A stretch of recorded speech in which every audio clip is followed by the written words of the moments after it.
The Made by Google event was just hosted and they made a number of really cool AI announcements and we're going to review it together. Let's get into the video.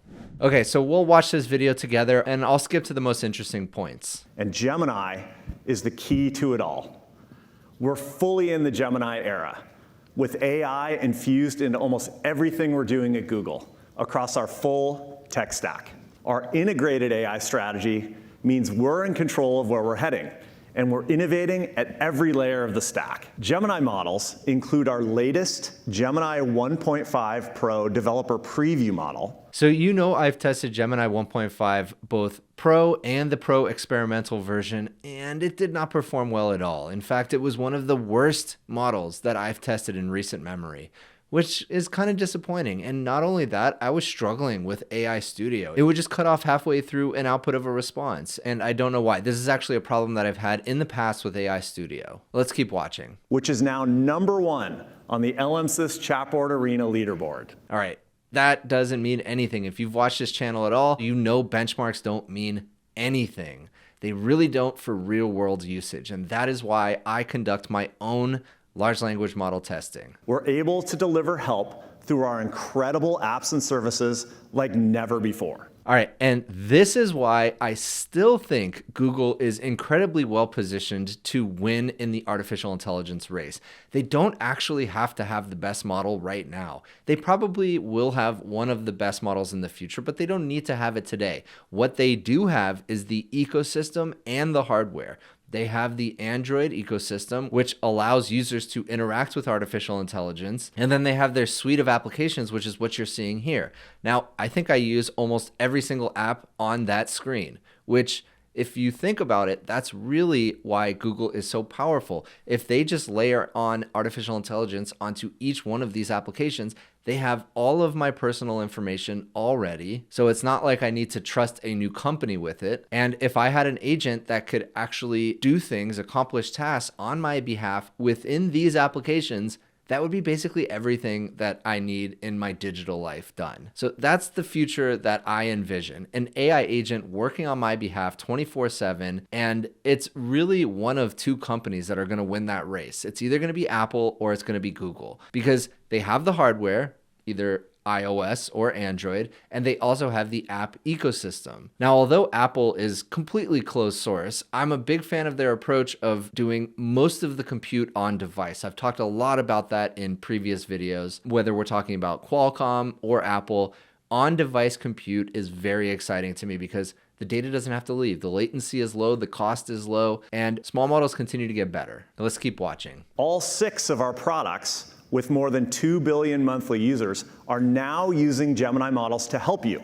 So you can get information faster in search, you can get more done in docs, you can get help in Gmail, writing an email, and you can start a chat with Gemini directly from the Chrome address bar. So I have seen the Gemini like sidebar type thing in all of the applications that he's describing, and I really haven't used it all that much. There have been a couple times where the summary of an email thread was super helpful, and then in Google Sheets, it will actually recommend formulas for you to use, which is also super helpful. But outside of that, I haven't used it all that much. And I've actually had Gemini built in to Android for months now, and I think people don't realize that you can just easily turn it on. And it's been somewhat useful. I've been able to easily just say, hey, Google, and ask it a question, and rather than it just being the standard Google, it's Gemini powered now. Now, of course, it's as limited as Gemini's quality, so you know what that means. All right, and this next demo is actually incredibly impressive. I never even thought to do this. So basically, if you have a Nest Home, meaning you have Nest cameras and a Nest thermostat, and basically the Google Home version of your home, you can simply ask a question based on anything that's been recorded, which is also kind of scary. And so check this demo out. There's some exciting new ways Gemini is making your home smarter, safer, and easier to manage. Okay, so they simply asked, what dug up my vegetable garden? And it pulled up the specific clips from what dug up the vegetable garden. So there's a lot of processing necessary to accomplish that. That is really impressive. But again, kind of scary. This Android ecosystem even has its own custom AI model. Gemini Nano is the most efficient model for powering on-device experiences. So there it is. Google is also investing in on-device artificial intelligence, on-device compute. I love this approach. They are realizing that more and more use cases can be accomplished on device with lower latency. They don't need to send the query, the prompt, off to the cloud, which is much more expensive for them, much more energy inefficient, much slower, and it's also just not necessary. So I'm a big fan of this. Gemini Nano, I don't believe I've tested it yet, although I've tested so many models, they kind of blur together at this point. But if you want to see me test it, let me know. So now they're going to talk about Gemini coming to Android, and it is basically being layered onto every aspect of the most popular mobile operating system, Android. Your Android phone keeps getting better over time. With Gemini supported on billions of devices globally, it's by far the world's most widely available AI assistant. All right, now he's describing all the different things that you can do with Gemini on Android. And it's a lot of what we've already seen through previous presentations at like Google I/O, I believe it was. So nothing really new, a lot of summarizing things, a lot of get this information from this source of information, nothing really groundbreaking yet. Now he's going to talk about privacy in the world of AI infiltrating every part of our digital life. And I think they're taking a big cue from Apple, where they're saying it's not being sent off to a third-party cloud or a cloud, it's a private cloud. And it's not really a cloud, it's something different, but really it's just a cloud. Let's take a look. Gemini can handle these kinds of complex personal queries within Google's own secure cloud, without sending any of your personal data to a third-party AI provider you may not know or trust. And for some of the most sensitive use cases, like summarizing audio from a phone call or suggesting a helpful reply to an encrypted text message, we've pioneered on-device generative AI with Gemini Nano. It's the first time a large multimodal AI model has been optimized for a mobile device, so the data never leaves your phone. Yeah, I like that. I don't know if it's the first time, but I definitely like on-device compute. And again, I've been talking about it a lot, and I will continue talking about it because it is what I believe is the future. Small models that can fit on your phone, highly efficient, low energy cost, low latency, and can accomplish 90-95% of use cases. And then for that final 5 to 10%, we'll send it off to the cloud. All right, next they're talking about a lot of the things that Google Gemini can do within Android. And again, it's kind of weird to hear all of these announcements because I've been playing with it already. I haven't gotten special access. I haven't even turned on beta as far as I remember.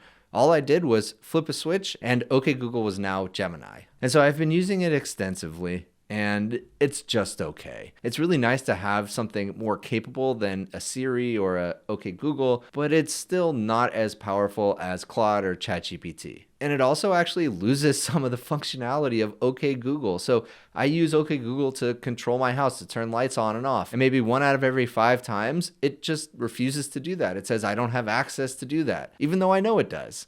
And so it still hallucinates, and it does lose some functionality that used to be there, although it gains a lot more functionality, which is nice. All right, next he's going to show off a quick demo of its vision capabilities, which is cool. It's not anything we haven't seen before, though, but let's watch it quickly. Across this concert poster for Sabrina Carpenter, I'll just open Gemini, take a photo, and ask, check my calendar and see if I'm free when she's coming to San Francisco this year. Gemini pulls relevant content from the image, connects with my calendar, and gives me the information I'm looking for. Oh gosh, that is embarrassing. Something went wrong. Please try again. Imagine doing a live demo in front of tens of thousands of people and that happens. Let's see how he handles it. I've actually not seen this. Oh, looks like we had a little demo issue. Let me try one more time. Nothing like the live demo.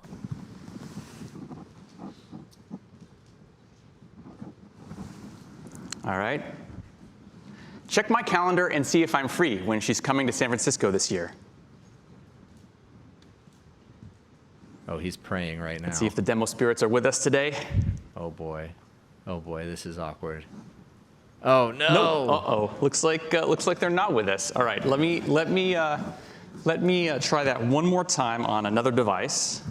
Sorry about this, folks. And this is actually a perfect highlight of the current state of artificial intelligence. It still hallucinates, it still has a lot of bugs, and look, these companies are building amazing things. I like to stay positive, but it really does show the experience is broken a lot when you start to have these more complex use cases. So we still have a ways to go, but it's still essentially day one. We are in at the earliest point, and there are going to be some rough edges. And look, Google's building great stuff, and I applaud them for really building as much and deploying and launching early and often. All right, I hope he gets it working All right, this I'm time. going to take that photo. One more time. Check my calendar and see if I'm free when she's coming to San Francisco this year. And at least they're doing a live demo, and that's not pre-recorded. Uh-oh. Come on. All right. There you go. There we go. All right. All right, so the demo is actually quite impressive. So all he had to ask is check my calendar and see if I'm available. So vision, text, pulling information from an app from the calendar. There's so much context that goes into making this happen. It's very impressive to me. Thank you, Demo Spirits. And now I'll ask Gemini 2. And by the way, he handled that really well. So good job on that one. Set a reminder to check ticket prices tonight at 7. All right, so the whole set a reminder thing, that is something that failed for me multiple times. The stuff that used to work with simple OK Google prompts don't work as well with Gemini because it's a large language model and it's not just looking for predefined commands. Gemini connects to my tax app, and just like that, the reminder is set. All right, so here's the thing. I'm kind of in this weird place where I actually prefer iOS, so I usually use an iPhone, but all of my applications and all of my personal data are on Google software. And so what do? And I'm hoping Gemini is going to be available on the iOS device like it is here. Oh, and in honor of Song of the Summer, add espresso to my shopping list. Gemini knows my personal context, coordinates for me across my apps, and takes action better than ever. And just like that, my Google Keep shopping list is up to date. All right, cool demo. Broke a few times, but still very impressive. So here they give a few other demos of Gemini working with YouTube and a few other applications, but I'm going to skip over these. I think you get the gist of it. Okay, next, they're going to show off what is essentially GPT-4o voice, but they're actually launching it. And I think they're beating OpenAI to market on this. So let's see how it performs. Sometimes conversation is the best way to work through something complex, like exploring a concept by talking it through, or tossing ideas back and forth to help you brainstorm, or even acting as your anytime practice partner to help you prepare for an important conversation or an interview. That's why I'm so excited about Gemini Live, the most natural way to interact with Gemini. Now you can have a free-flowing conversation with Gemini. You can interrupt when you think of something important or change topics as the conversation flows. Gemini will be right there with you. So two things come to mind in relation to OpenAI. One, are they actually beating them to market with an equivalent or superior product? We're about to find out. And if they are, does that mean that they skipped some of the red teaming that OpenAI is clearly doing before they launch? And so those are two considerations that I'm thinking about. All right, so let's watch a demo. When I first go live with Gemini, there will be 10 different voices for me to choose from. Let's meet a few. Great, let's get going. Here's one of the voices I have, but there's more to choose from. Swipe to give them a listen, or just tap start to get chatting. All right, it's nice, but I want to hear a couple more. Here's another voice I can use. You can pick me now and always make a change later in settings. I'm looking forward to discussing with you the world's most profound questions, like why is pickleball so popular? That is profound. Let's try one more. Or maybe you'd like to listen to a voice like this. A pretty great one, if I do say so myself. But don't worry, there are more to explore. All right, let's go with this one for now. So I'm going to start chatting. Okay, I'm here whenever you're ready. Hi, Gemini. How are you doing? Hi there. I'm doing well, thanks for asking. That latency is really good, actually. I was expecting it to be slower. It's always nice to hear from someone. How can I help you today? Well, my niece and nephew are coming over this weekend, and I need a few ideas for something fun and educational we could do together. I was thinking maybe something with chemistry, something that's like a little bit magical. That sounds like a fantastic idea. How about doing a classic science experiment like making a homemade volcano? It's super easy, and there's a real sense of excitement when it erupts. Wait, I can find a few other ideas too. Do you want to hear about them now? I totally do, and think magical. All right, let's brainstorm. How about invisible ink? You can write secret messages that only appear when you heat them up with a hairdryer. Or here's another one. Try making some homemade lava lamps with oil, water, and food coloring. It looks super cool and trippy. So what do you think?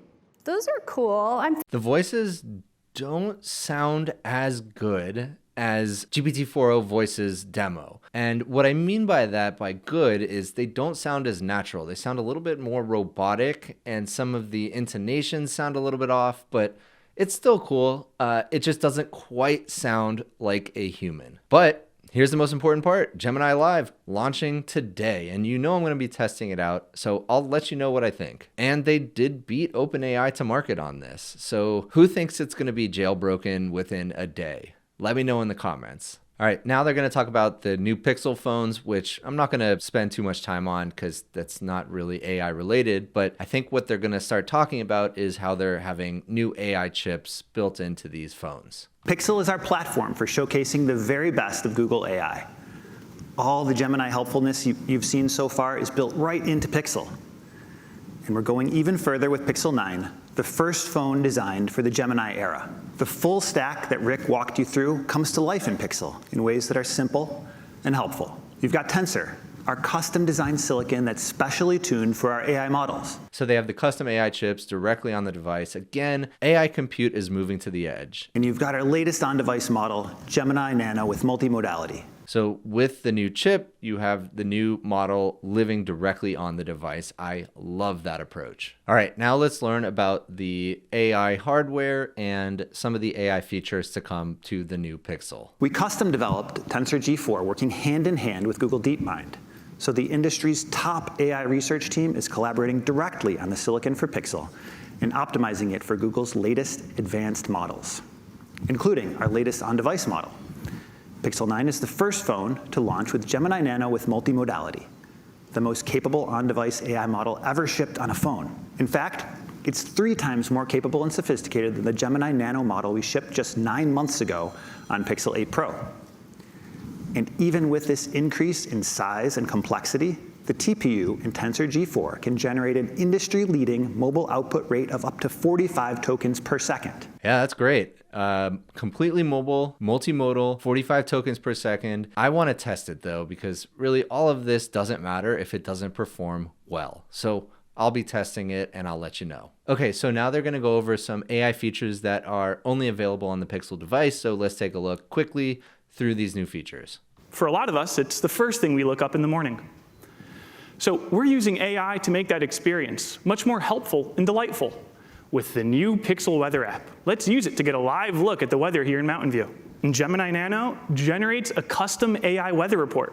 So you don't have to scroll through a bunch of numbers to get a sense of the day's weather. So it's not that much work to just look through a simple app to see what the weather is going to be or everything else listed there. This really seems like they're just trying to make AI in everything, and it's maybe not necessary for a weather app, right? I still have to read all of this text. I actually think it might be easier to look at a visual interface for this. So I don't know about this one. Google AI on Pixel 9 isn't just helping you get ready for the day, it's helping you throughout the day too. For years, Pixel Call Assist has been blocking spam callers. And yeah, so this is a really cool feature, but it's been around for a while. All right, and it looks like, again, they're following in the steps of Apple. They're having an on-device diffusion model, so text to image. Let's take a look. Every Pixel 9 phone ships with the new Pixel Studio, a first-of-its-kind image generator.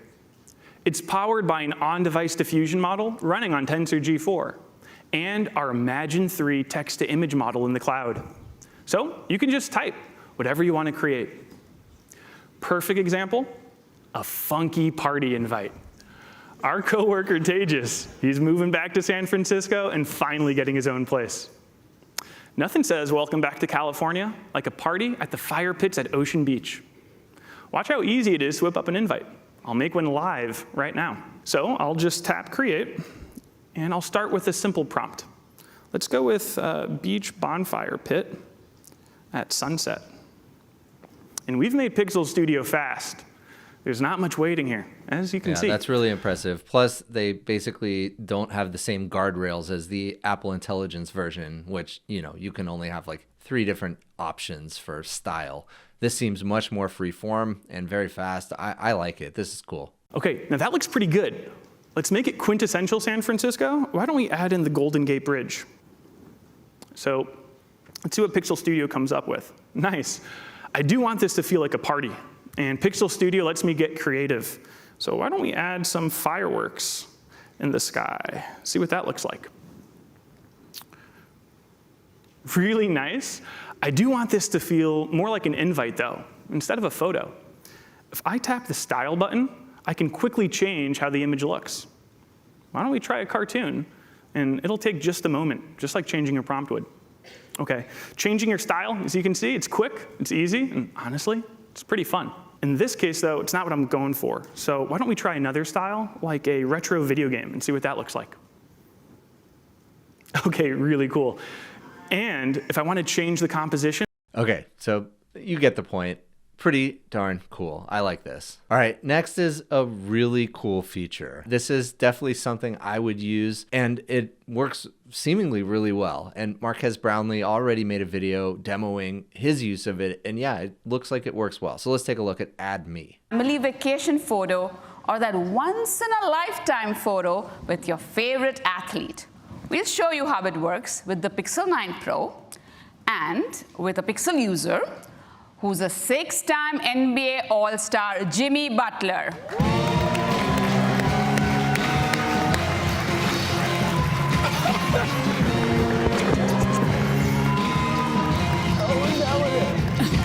Thank you for joining us on stage and helping us demo Add Me.